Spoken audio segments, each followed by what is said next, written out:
Sveiki, čia GPB tekstai. Šįkart Dominyko Nasutavičiaus straipsnis Dvi Švedijos. Viena mūsų galvose, kita mokslininko ataskaitose. Perskaitytas Agnės Rimkutės.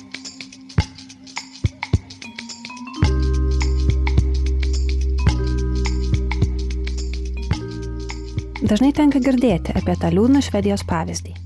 Kaip maža, graži ir taiki valstybė vedina kilnių tikslų, priėmė daug imigrantų ir dabar patiria didelių nusikalstamumo iššūkių. Gatvėse siaučia gaujos, o vietos gyventojai jaučiasi bejėgiai. Tačiau kiek tame tiesos? Dažnai, kuriant tokius naratyvus ir liūdnus pavyzdžius, nėra remiamasi konkrečia statistika, kuri ne tik atskleistų pablogėjusią situaciją, bet ir parodytų tiesioginį ryšį tarp migracijos ir nusikalstamumo. Tad ką apie tai galėtų pasakyti naujausi kriminologiniai tyrimai? Švedijos kriminologai nusprendė įvertinti, ar įmanoma rasti koreliaciją.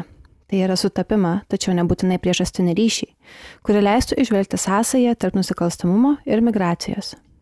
Tyrimą atliko kriminologų komanda, kurioje dirbo ir profesorius Jerzis Sarnecki, Švedijoje žinomas ir plačiai cituojamas kriminologas. Visą tyrimą galite rasti nuorodoje. Ieškodami atsakymo į šį klausimą, tyrėjai pasitelkė visų Švedijos savivaldybių oficialius duomenis.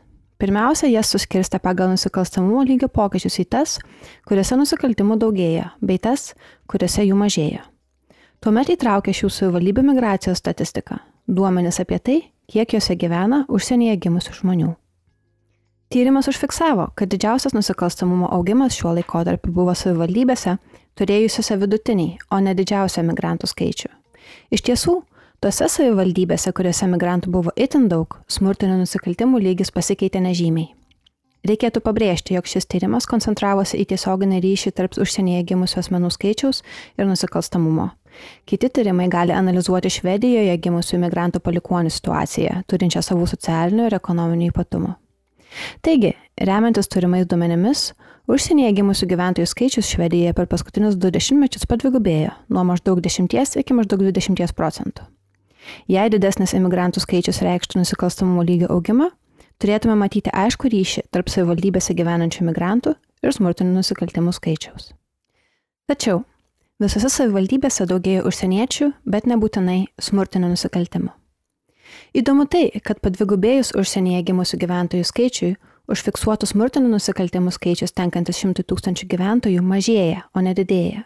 Svarbu ir tai, kad paskutinis mažėjimo etapas prasidėjo būtent nuo 2015 metų pabėgėlių krizės, po kurios ir pradėta kalbėti apie liūdnąjį Švedijos pavyzdį. Savaime suprantama, koreliacijos nebuvimas nereiškia, kad nėra jokių su imigracija susijusių iššūkių. Tačiau tyrimas parodo, kad tiesioginis ryšys daugiau imigrantų reiškia daugiau nusikaltimų nėra statistiškai pagrįstas. Tyrėjai taip pat pabrėžia, kad jų išvados atitinka kitų panašių tyrimų rezultatus visame pasaulyje. Dauguma jų prieina prie to paties rezultato. Ryšys tarp imigracijos ir nusikalstamumo yra labai silpnas. Kodėl švedai tvirtai įsitikinę imigrantų polinkiu nusikalsti? Nepaisant šių tyrimų, Švedijoje netyla kalbos apie tai, kad imigrantai yra atsakingi už šiek tiek išaugusią nusikalstamumą, tarytum tai būtų savaime suprantamas faktas. Dažnai minima, kad tarp suimtų ir nuteistų žmonių dauguma yra arba patys gimę užsienyje, arba bent vienas jų tėvų yra užsienietis. Tačiau Sarneckio ir jo kolegų atliktas tyrimas pažymi, jog tai nebūtinai yra esminis kriterijus, žvelgiant iš kriminologinės perspektyvos. Taip yra todėl, kad žmonės labiau linkę pranešti policijai apie nusikaltimą, jeigu įtariamasis yra laikomas imigrantu. Policija yra dažniau linkusi įtarti kitataučius nusikalstamą veiklą. Esama didesnės tikimybės, kad kitataučiai padarys netyčinius nusikaltimus, pavyzdžiui, pažeis imigracijos įstatymus, o vietiniai tokių galimybių neturi. Taip pat panašu, kad atvykus kitataučiams, jie iš žemiausio visuomenės sluoksnio išstumia vietinius, o būtent čia dažniausiai ir atsiranda postūmis nusikalstamai veiklai. Esminis šių kriminologų argumentas yra toks, nors iš ties kitataučiai dažnai atsiduria tarp nubaustų už nusikaltimus, bendrame kontekste nusikaltėlių Švedijoje nepadaugėjo, o tiesiog pasikeitė jų kilmė. Tai greičiau atspindi socialinius sluoksnių, kuriuose nusikalstamumas didesnis, demografinius pokyčius, o ne bendrą nusikalstamumo augimą dėl imigracijos. Verta prisiminti ir tai, kad nusikalsta itin maža dalis kitataučių ar vietinių švedų. Tai yra elementari statistika. Visa tai nereiškia, kad imigracija nesukuria savų iššūkių, tiesiog parodo tai, kad bendras nusikalstamumo lygis nėra tiesiogiai proporcingas imigrantų skaičiui. Ką apie tai mano Švedijos politikai? Tyrimo rezultatams pasiekus viešąją erdvę, į jį iškart sureagavo Frederikas Karholmas, vienos iš valdančiosios koalicijos pagrindinių partijų, Moderaterna, lietuviškai moderatoriai, narys. Nors jis teigė tyrimą skaitęs, tačiau kritikos strėlės leido į tai, kad tyrėjai nepaaiškino, kodėl tarp nusikaltėlių yra tiek daug užsieniečių. Profesorius Sarneskis parašė atsakomąjį straipsnį, kuriame pabrėžė, kad tai nėra tyrimo tema. Jie siekia išsiaiškinti, ar nusikalstamumas koreliuoja su imigrantų skaičiumi. Tyrėjas neslėpė, kad tokia kritika jam atrodo ideologiškai angažuota. Moderatoriai ir jų partneriai laimėjo praėjusius rinkimus Švedijoje siekdami sugriežtinti imigracijos politiką ir taip neva spręsti nusikalstamumo problemą. Tačiau politinėje diskusijoje yra tai, kad atsižvelgiama į tyrimus keliančius klausimus dėl koreliacijos tarp imigracijos ir nusikalstamumo lygio. Net kreipiamas dėmesys ir į tai, kad dauguma nusikaltėlių yra antros ar net trečios kartos imigrantai, o atvykusių imigrantų gimstamumo sustabdyti neįmanoma, net jei tai ir turėtų kokį nors ryšį su nusikalstamumu. Tuo tarpu daugelis kriminologinių studijų, tarp jų ir profesoriaus Sarneckio darbai, nuosekliai rodo, kad socialinė ir ekonominė padėtis yra vienas svarbiausių veiksnių darančių įtaką nusikalstamumui, nepriklausomai nuo asmens kilmės šalies. Kitaip tariant, šiuo metu Švedijos socialinė stratifikacija yra susisluoksniavusi etniškai. Vietiniai švedai yra išstumiami iš žemesnio socialinio sluoksnio, o migrantai ir jų palikuonys, turintys prastesnės galimybės visuomenėje, ten ir lieka.